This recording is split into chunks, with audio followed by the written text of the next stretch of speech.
안동호라고 불리는 곳이에요. 네네. 옛 선비들의 이상향을 찾아가는 길. 퇴계 이황이 자신의 고향에 마련한 공간이다. 굉장히 좋죠. 초록초록. 어우, 네.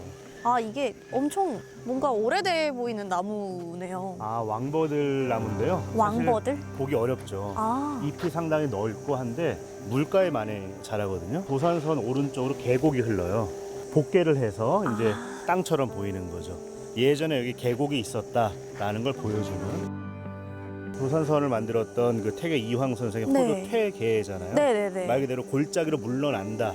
깊은 곳으로 들어가서 이제 학문을 연구한다라는 의미를 갖고 있는데, 퇴계. 네, 그런 의미가 그냥 그런 말 뜻이네. 그대로 풍경에 녹아 있는 거죠. 근데 굉장히 뭔가 여기 경치랑 되게 잘 어울리는 것 잘 같아요. 어울리죠. 네. 낙동강과 도산이 어우러지는 땅. 이곳은 한때 이 땅을 지배하던 모든 정치와 사상이 태어난 산실이었다. 이제 이 땅을 넘어 세계의 서원으로 우뚝 선 곳, 도산서원이다.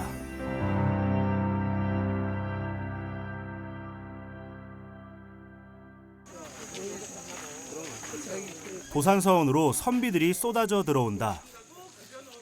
과거로의 흥미로운 여행이 시작되는 순간, 도산서원의 하루는 서원에서 퇴계 선생을 만나는 시간이다. 에바 씨, 같이 한번 들어볼래요? 아, 네네네네. 아주 짧은 시간이지만 모두 시험을 볼 수 있도록 해주겠소. 이곳 도산에서 시행된 과거 시험을 체험해보는 순서. 살다 과거를 다 그러네요. 이번 시제는 바로 행복이요. 행복에 관하여 기술하여 이름을 적어 제출하도록 하시오. 뜻밖의 주문에도 다들 자연스럽게 붓을 잡고 자신의 생각을 적어나간다. 어린이의 아주 소박한 행복론부터 세월의 풍파를 겪은 어른들의 깨달음에 이르기까지 붓으로 그 마음을 담아낸다. 아, 저희 러시아어로 행복이에요? 네. 뭐라고 읽어요? счастье. счастье. 늘 곁에 있지만 찾기 힘든 것, 공감이 가는 말이다. 행복은 생의 희로애락을 타고 넘는 용기와 여유로부터 비로소 시작된다.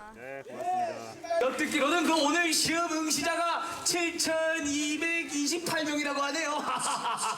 어찌 조그만 곳에서 7,228명이 시험을 보겠는가? 저기 저 넓은 소나무 숲에서 시험을 봤지. 시사단은 한양이 아닌 곳에서 과거가 치러진 전무후무한 시험장이었다. 아래 골짜기에서부터 걸어서 올라왔을 텐데 점점 어떤 학문의 이상을 향해서 가는 그런 상승감을 느끼게 하는 거죠. 네네. 그리고 옛 모습을 그대로 갖고 있는 건물들도 여러 남아 있고요. 이 오른쪽에 보이는 건물이 이제 네. 도산 서당이라고 하는 건물이고요. 도산 서당. 네, 여기는 퇴계 선생이 이제 기거하면서 말 그대로 생활했던 공간이고, 오, 또 왼쪽에 있는 이 건물은 이제 농운정사라고 해서 농운. 농운정사. 네. 네, 이 유생들이 공부했던 그리고 생활했던 그런 공간이에요.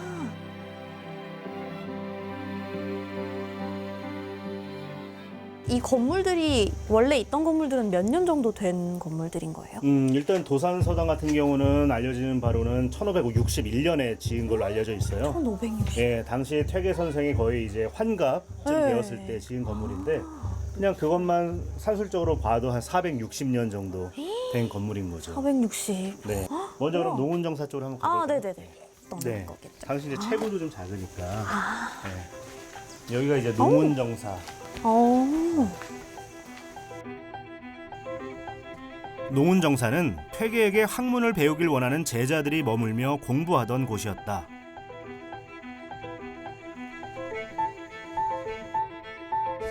고개 위에 걸려있는 구름, 농운.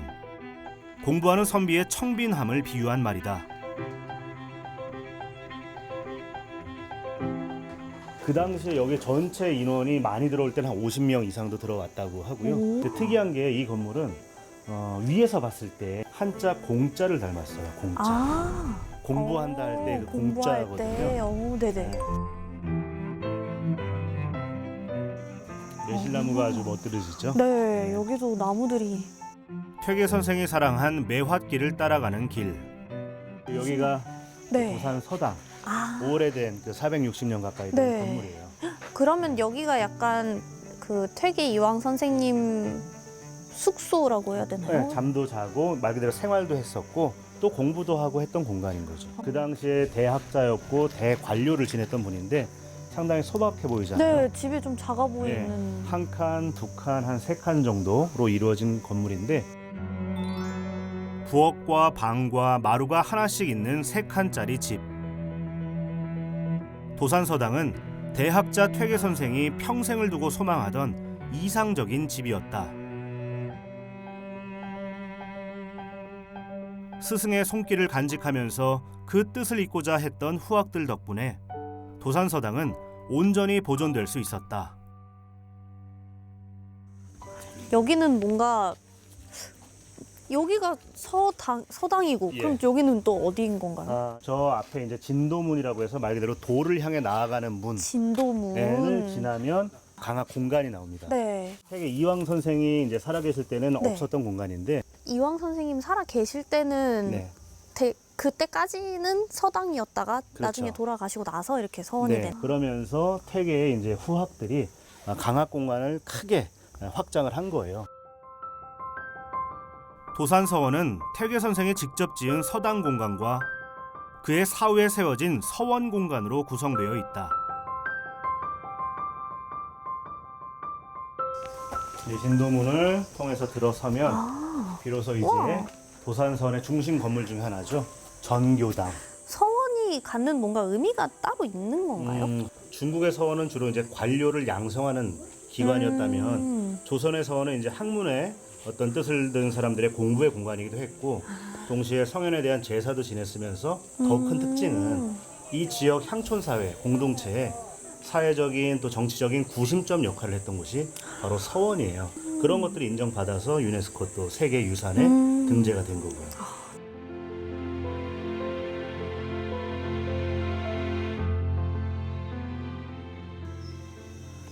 이것도 글씨를 다 누가 이렇게 사람이 그냥 이렇게 쓴 개인이 그렇죠. 쓴 거죠. 근데 보통 사람은 아니고 그 당시에 가장 명필로 소문났던 석봉 한호 선생이 쓴 거예요. 우리 흔히 한석봉이라고 네, 부르는. 그 떡.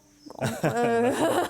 그 동시에 이런 데 오면 꼭 이 건물만 보통 보고 나가게 되는데 뒤로 돌아서 이 바깥 풍경도 봐야 해요. 공부하는 네. 사람의 입장에서는 그러네요. 이쪽을 보지 이쪽이 않고 더 여기에서 잘 보이겠다. 여기를 봤겠죠. 그 시조로 노래하기 위하면 도산서원의 건립으로 스승 이황의 꿈은 현실이 되었다. 수많은 선비들이 도산서원을 거쳐갔고 이곳에서 나온 사상은 조선을 지키는 근간이 되었다.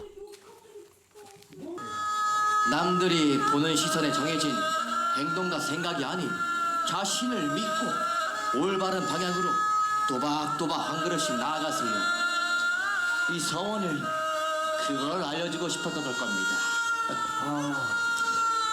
여러분들이 사는 곳에서의 힘든 것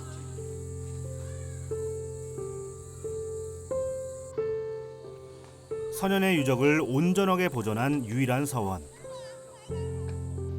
도산서원의 밤은 고즈넉하고 한가하고 또 아름답다.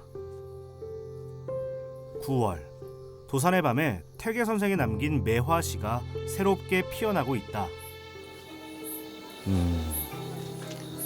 무자기, 스스로를 기만하지 않는다, 속이지 않는다. 퇴계 선생의 삶의 신조는 오늘날에도 유효한 말씀이 아닐 수 없다.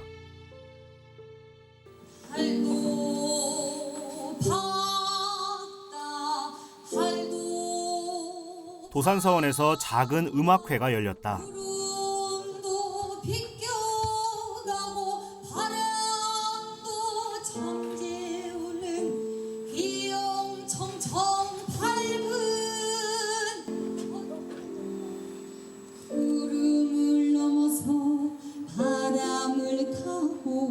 돌다리 건너서 숲길을 지나.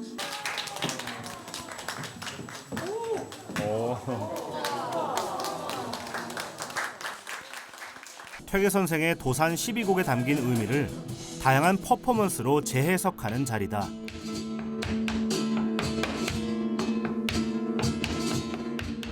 위대한 스승 퇴계 이황. 도산서원은 그의 정신이 살아 숨쉬는 공간이다. 퇴계 선생이 걸어간 그 길을 이제 우리가 따라가야 할 차례다. 학년을 못 봐도 학문의 길 앞에 있네. 학문의 길 앞에 있으니 아니 가고 어떨까. 전통이라는 게 단순히 옛 것을 그대로 따라가는 것이 아니라 이걸 지금에 맞게 재해석해서 계승하는 것. 정말 남녀노소 다 모여서 함께 어우러졌고 자연과 인공과 역사가 인문까지 함께 어우러지는 모습이 정말 인상적이었고 기억에 남을 것 같아요.